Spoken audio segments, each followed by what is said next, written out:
राम राम सभी को। मेरा नाम प्रेम कुमार, गांव मालसर से। मैं एक फिनो पेमेंट बैंक का CFC हूँ और मैं मेरे गांव में जितने भी ही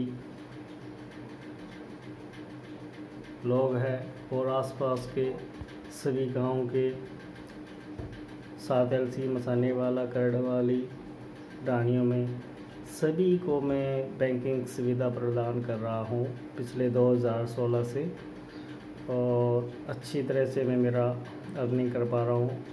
मेरा रोज़गार, पहले मैं सिलाई का काम करता था। 1999 से लेकर 2016 तक मेरा सिलाई का काम था। उसके बाद में नोटबंदी में जैसे डिजिटल हुआ भारत, उसी दौरान मैं भी डिजिटल हो गया और इस डिजिटल का मैंने फ़ायदा उठाते हुए एक बैंकिंग सर्विस का कार्य शुरू किया, जो कि एक छोटी सी दुकान में मैंने शुरू किया था, कच्ची दुकान में। उसके बाद में मैं पक्की दुकान में आ गया, पक्के मकान कमरे में। और मेरा सेटअप ये है, यहाँ मेरा सेटअप पड़ा है और CCTV कैमरा लगे हुए हैं, सारा रिकॉर्ड। ये मेरा एंट्री है जहाँ से मैं एंटर होता हूँ, और ये उधर का कस्टमर जितना भी है वो कस्टमर वहाँ खड़ता है, वहाँ बैठता है उस साइड, और इस दूसरी साइड मैं रहता हूँ, और उसी दूसरी साइड ग्राहक रहते हैं। ग्राहक की एंट्री गेट उधर है और सभी को पंखा लगा हुआ है, सुविधा है, किसी प्रकार का कोई प्रॉब्लम नहीं है। मेरा जो भी ट्रांजैक्शन है बैंक का वो एकदम लीगल रूप से करता हूँ मैं, पूरी तरह से गारंटेड है, केस की कोई कमी नहीं है। अच्छी तरह से मुझे मेरा कनेक्ट जितना भी ये ट्रांजैक्शन है बहुत बढ़िया तरीके से मैनेजमेंट हो रहा है। शुरुआती में मैंने बहुत मुश्किलें झेली थी। नया सर्विस था, आधार कार्ड से बैंकों को भी नहीं पता भी आधार कार्ड से पैसा निकाला जाता है, और ट्रांजैक्शन फेल हो जाता था और ग्राहक की मुसीबत बन जाती, और मेरे लिए भी बड़ी समस्या खड़ी हो जाती। जब जैसे बैंक के पास जाते थे तो बैंक वाले बोलते भी ये क्या सिस्टम, हम तो पता ही नहीं है, या पैसा यहाँ से तो निकल गया, आप पैसा दीजिए। तो मैं उनको देता था, वो रिफ़ंड होता, ग्राहक कभी मुझे वो रिकवर करवा देता, कई बार वो नहीं करवाता। तो मेरा काम मैंने रोका नहीं, बहुत सी मुश्किलों से मैंने ये आज तक मेरा कारोबार मैंने जमाया रखा है।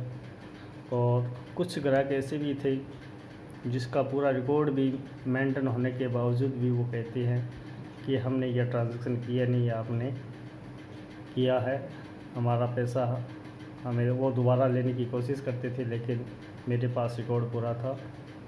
और पहले शुरुआती में मुझे बैंक भी नहीं जानते थे बैंक वाले, तो उसके बाद में धीरे धीरे सभी आसपास के बैंकों के जो भी ऑफिसर वो मुझे जानने लगे, और बैंकों में मेरे इस सर्विस सेंटर पर विजिट भी किया। ख़ास तौर पर SBI बैंक वाले जो भी ऑफिसर है बहुत बढ़िया ईमानदारी से मेरे पास विजिट किया, और देखा उन्होंने कि एक इस मालसर में भी एक ग्राहक सेवा केंद्र है जो अपनी अच्छी तरह से भूमिका निभा रहा है। तो जैसे भी जितने भी आए उनका मैंने फ़ोटोज़ लिए मेरे साथ खड़कर। और मैं एक हैंडीकैप हूँ, गरीब परिवार से हूँ, और भगवान की कृपा से मेरा कारोबार अच्छा तरह से चल रहा है, कोई प्रॉब्लम नहीं है। अभी मेरा फिनो पेमेंट बैंक के ग्राहक यहाँ भी खाता भी खुलाते हैं, 170 करीब अकाउंट भी है, अकाउंट हर मंथ खुलती है। और पहले मुझे लोगों से बोलकर खाता खुलाना पड़ता था, लेकिन अब मुझे कहने की ज़रूरत नहीं है, लोग अपने आप ही आ जाती है। और एयरटेल का भी सर्विस देता हूँ मैं, रिचार्ज। और शुरुआत मैंने जो शुरुआती की थी वो एक एयरटेल सिम से किया था, वो मेरा फर्स्ट है। वो आज तक मैं आज भी उस एयरटेल सिम को मैं रखा हुआ हूँ, बेच रहा हूँ। तो ये है मेरा शुरुआती कदम, पहली सीढ़ी। अब मुझे किसी प्रकार की कोई प्रॉब्लम नहीं है, सभी को मैं अच्छी तरह से मैनेजमेंट करता हूँ। पढ़ा लिखा हूँ तो मैं 6 ही हूँ, कुछ ज़्यादा नहीं हूँ। और ये जितना भी लैपटॉप वगैरह सारा सिस्टम है ये मैं खुद ही ऑपरेट करता हूँ, मुझे किसी की सहायता की ज़रूरत ही नहीं है। और जो मैंने सहायता मांगी तो वो मुझे दी नहीं है, क्योंकि जैसा मेरा तरीका मांगने का है उन लोगों को समझ में नहीं आता, मेरे सीनियर को भी ये क्या मांग रहा है। तो मैंने खुद ही प्रयास किया और आगे भी करता रहूँगा। जय हिंद, जय भारत।